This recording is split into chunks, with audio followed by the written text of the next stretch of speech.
नमस्कार, बहुत बहुत स्वागत और अभिनंदन आप सभी का द डिबेट में। मैं ब्रजेश मिश्रा हूं। कोरोना वायरस बेहद घातक, जानलेवा और ख़तरनाक तरीके से पूरी दुनिया में फैल रहा है। पिछले 24 घंटे के अंदर दुनिया भर में 2,62,000 से ज़्यादा रिकॉर्ड मामले पाए गए हैं, जो अब तक कोरोना वायरस के पाए जाने में सर्वाधिक वृद्धि मानी गई है एक दिन के भीतर। इस वायरस ने पूरे अमेरिका को लगभग स्थिर कर दिया है, अमेरिका को घुटनों में ला दिया है। न्यूयॉर्क की तबाही अब मियामी तक पहुंच चुकी है, फ्लोरिडा तक पहुंच चुकी है और ये हालात दिनों दिन बहुत ख़राब होते जा रहे हैं। ब्राज़ील में भी परिस्थितियां बहुत बिगड़ चुकी हैं। 72,000 से ज़्यादा मौतें अब तक ब्राज़ील में रिपोर्ट हो चुकी हैं और अमेरिका में मरने वालों की संख्या 1.5 लाख की तरफ तेज़ी से बढ़ रही है। हालात बेहद गंभीर होते जा रहे हैं और भारत में भी स्थितियाँ लगभग नियंत्रण से बाहर होने की कगार पर पहुँच चुकी हैं। भारत में तकरीबन हम 9 लाख मामलों की तरफ तेजी से आगे बढ़ रहे हैं और मरने वालों की संख्या तकरीबन 23,500 के आसपास पहुंच चुकी है। यानी कोरोना वायरस बहुत ही खतरनाक तरीके से भारत में फैल रहा है और इसे बचाना हमारे लिए बेहद कठिन काम है। उत्तर प्रदेश जैसे राज्य में भी 38,000 से ज़्यादा मामले अब तक सामने आ चुके हैं और मरने वालों की संख्या 1,000 की तरफ तेजी से बढ़ रही है। अब तक 3 बजे तक आई रिपोर्ट के हिसाब से 955 लोगों की मृत्यु हो चुकी है। आप ये सोच रहे होंगे कि दुनिया भर का, भारत का और उत्तर प्रदेश का ये सब डेटा मैं आपको पढ़कर क्यों बता रहा हूँ। मैं आपको डरवा नहीं रहा हूँ। आप जनवरी से नहीं डरे हैं तो आप क्या डरेंगे। आपको डरवाया नहीं जा सकता, आपको सिर्फ समझाया जा सकता है और परिस्थितियों की एक तस्वीर आपके समक्ष प्रस्तुत की जा सकती है, जो मैं आज कोशिश करूँगा आपको समझाने की और बताने की कि ये वायरस कितना घातक है, कितना खतरनाक है, कितना ताकतवर है और कितना जानलेवा है।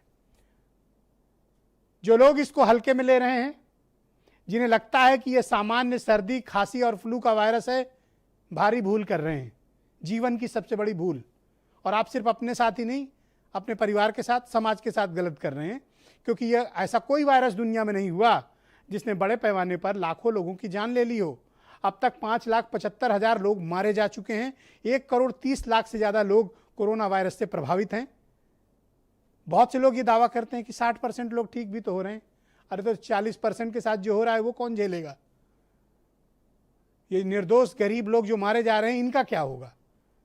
एक भी जान, भाइयों बहनों, हर एक जान कीमती है, चाहे वो एक आम आदमी की हो, चाहे वो वीवीआईपी की हो, चाहे वो महानायक की हो और चाहे वो मंत्री की हो, चाहे वो विधायक की हो और चाहे वो पार्षद की हो, या फिर आम मजदूर की, आम किसान की या आम पत्रकार की। हर एक जान हिंदुस्तान में कीमती है। हम तभी इस चर्चा कोरोना की करना क्यों शुरू करते हैं जब कनिका कपूर को कोरोना हो जाता है। हम तभी इसकी गंभीरता क्यों समझते हैं जब अमिताभ बच्चन को हो जाता है।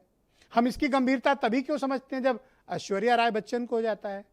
हम इसकी गंभीरता तभी क्यों समझते हैं जब राम गोविंद चौधरी को हो जाता है। हम इसकी गंभीरता तभी क्यों समझते हैं जब ये उपेंद्र तिवारी मिनिस्टर को हो जाता है। हम इसकी गंभीरता तभी क्यों समझते हैं जब सुनील सिंह साजन को हो जाता है। यह एक बेहद खतरनाक वायरस है। 3 दिन पहले का घटनाक्रम आपको बताता हूं, आप बहुत दुखी होंगे सुन के। लखनऊ के पड़ोस में एक जगह है हरदोई, और वहां के एक डिप्टी एसपी को कोरोना हुआ। उन्होंने सैंपल, उनको सिम्टम्स आए, उन्होंने सैंपल भेजा। वो सैंपल पता नहीं लखनऊ आके कहाँ गायब हो गया। बेचारों को पता ही नहीं चला कि उन्हें कोरोना है। हालत बिगड़ी। उन्होंने दोबारा जब टेस्ट दिया और इस बार फॉलोअप किया तो पता चला उन्हें कोरोना है। जब तक हॉस्पिटल में भर्ती कराते, दूसरे दिन उनकी मृत्यु हो गई। ऐसी ऐसी लापरवाहियां हो रही हैं।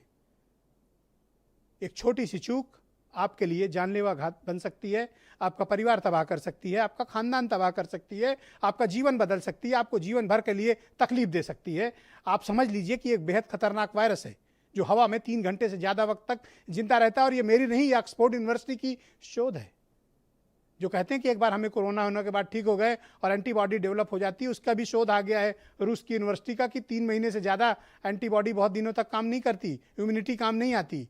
यानी अगर जिनको फरवरी में कोरोना हुआ होगा, उनको मई में फिर से वापस हो जाएगा। तो इसकी खतरनाक कितना है वायरस, इसको समझिए।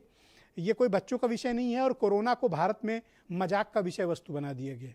हम वीकेंड लॉकडाउन की बात करते हैं। क्यों भाई, क्या शनिवार और रविवार को कोरोना निकलता है और वीक डेज में नहीं निकलता? मंडे टू फ्राइडे क्या कोरोना छुट्टी पर रहता है? कोई कहता है कि मंडे को दाईं पटरी की दुकान खोल दो, ट्यूसडे को बाईं पटरी की दुकान खोल दो। क्यों ऐसा करते हो? कोरोना को लेकर एक कोई ठोस नीति बनाने की आवश्यकता है। ठोस नीति ऐसी जो कारगर हो, स्मार्ट लॉकडाउन हो, लंबे समय के लिए हो, इसेंशियल सर्विसेज खुली रहें, लोगों का आम जीवन कैसे चले, परेशानी भी ना आए, और हर व्यक्ति को एक बेहतर स्वास्थ्य देना और उसके जीवन को बचाना, ये सरकारों का प्राथमिक कर्तव्य होता है और आप इसकी शपथ लेकर आते हैं। भारत के संविधान में हम सबको हक हासिल है, उसके बावजूद कोरोना को लेकर कोई किसी स्टेट की या केंद्र की कोई एक पॉलिसी क्यों नहीं है? आपके मन में ये प्रश्न क्यों नहीं आता कि पॉलिसी क्यों नहीं बन रही है? ये रोज पॉलिसी क्यों चेंज होती हैं? या आपको लगता है कि हर राज्य हर शहर के हिसाब से प्राथमिकताएं अलग हैं? वेरी गुड, आप हर राज्य और हर शहर के हिसाब से अपनी प्रियोरिटी तय कर लीजिए, लेकिन आप सड़कों पे चले जाइए, आप ट्रांसपोर्ट मीडियम्स में देख लीजिए, आप पार्कों में देख लीजिए, आप शॉपिंग कॉम्प्लेक्स में देख लीजिए, आप मॉल्स में देख लीजिए, आप बाजारों में चले जाइए, क्या तमाशा मचा रखा है। आपको पता है जिस उत्तर प्रदेश में 100-200 मामले आते थे, वहां अब हम जांच कर रहे हैं तो 1600, 1700, 1800 मामले रोज नए आ रहे हैं। मरने वालों की संख्या 955 हो गई। कुछ लोग कहते हैं अरे साहब 23,000 ही तो मरे हैं।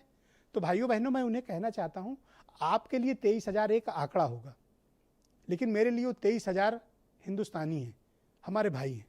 कोई हमारा पिता है, कोई बेटा है, कोई पत्नी है, कोई माँ है, कोई भाई है, कोई रिश्तेदार है, कोई बहुत खास दोस्त है, जिनके घर में कोरोना से मौतें हुई हैं। अगर आप उनका जीवन पता करें तो उनकी ज़िंदगी बदल चुकी है। बहुत से लोग तबाह और बर्बाद हो चुके हैं, बहुतों ने आत्महत्याएं कर ली हैं। आप घर बैठे हैं, आपको कोरोना नहीं हुआ, ईश्वर की कृपा है कि नहीं हुआ, आप धन्यवाद दीजिए। लेकिन जिनको हुआ है ना, उनकी ज़िंदगी बदल गई है। और मैं ये रोज़ शाम को आपको डरवाने नहीं आता हूँ, मैं सिर्फ ये बताने आता हूँ कि एक बेहद खतरनाक बीमारी है। मास्क पहनो, घर पर रहो, बहुत ज़रूरी हो तभी निकलो, क्योंकि ये वायरस किसी को नहीं छोड़ रहा। देखो अमिताभ बच्चन को हो गया, वो सबको कहते थे ध्यान रखो, लेकिन बेचारों को खुद हो गया। मुझे बड़ी हार्दिक संवेदना है बच्चन जी से, उनके परिवार के साथ बड़ी हार्दिक संवेदना है, क्योंकि कोई एक व्यक्ति कैरियर रहा होगा कोरोना वायरस का उनके यहाँ, जिसने सबको बांट दिया। तो कल्पना करिए कि अगर आपके परिवार को हो गया, वो तो अमिताभ बच्चन ने पूरा नानावती अस्पताल उनके लिए, आपके लिए कौन खड़ा है? आपके लिए तो ऐसे अस्पताल है कि वहाँ जाके आपको कुछ नहीं हुआ होगा तो हो जाएगा। तो भाइयों बहनों, अपनी सुरक्षा करो, अपने घर पे रहो, इत्मीनान से रहो। दुनिया भागी नहीं जा रही है वायरस की, कोई जब तक वैक्सीन डेवलप नहीं हो जाती है या कोई बेहतर व्यवस्था नहीं जाती, तब तक थोड़ा इत्मीनान रखो और घर पे रखो और थोड़ा डरो। ये खतरनाक वायरस इसने अमेरिका को घुटनों पे ला दिया है, तो हम आप क्या चीज़ हैं? हम आप तो अभी बहुत पीछे हैं। हमारे यहाँ, आपके यहाँ तो अभी तबाही का क्रम शुरू हुआ है। और मैं बड़े विश्वास के साथ कह रहा हूं कि अगले हफ्ते जब हम इस पर डिबेट करेंगे, 10 लाख से ज़्यादा केसेस होने वाले हैं भारत में। जिस रफ्तार से आप बढ़ रहे हैं, आप देखिएगा एक हफ्ते के भीतर 10 लाख का आंकड़ा पार होगा, तब देखिएगा कि तबाही का स्तर क्या है। कई शहरों में तो बेड फुल हो गए हैं, लोगों को बेड नहीं मिल रही है। जो कोरोना वायरस पॉजिटिव हो रहे हैं, होम क्वारंटाइन करना पड़ रहा है, क्योंकि आपके पास स्थान नहीं है। तो मैं ज़्यादा वक्त नहीं लूँगा, आज मैं ज़्यादा बोल गया इसलिए ताकि आप समझें कि हमें गंभीर संकट में फंसे हुए हैं और इस गंभीर संकट से हमें मिलकर लड़ना है, ना कि हमें धींगा मुश्ती करनी है, ना कि हमें तमाशा करना है, ना कि कोरोना को हमको एक मनोरंजन की विषय वस्तु की तरह मानना है।